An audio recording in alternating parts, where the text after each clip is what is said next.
Cristiano Ronaldo was replaced by an injury to his right leg in the qualifying match for Euro 2008 of Portugal against Serbia on Monday.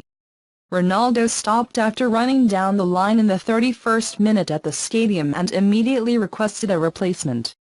The 34-year-old sat next to the sideline and took off the captain's armband before the doctors arrived and treated what appeared to be his right thigh. "I'm not worried, I know my body, it happens, it's football, I'm fine because I know I'll be back in a week or two," Ronaldo said of the injury after Monday's 1-1 draw. It was only the second appearance of Ronaldo in the national team since the World Cup last summer in Russia. "I would have liked to have been in other games in Portugal, it's been 8 months because he needed time for me. I miss the national team, but sometimes we have to think about ourselves and it was the best decision."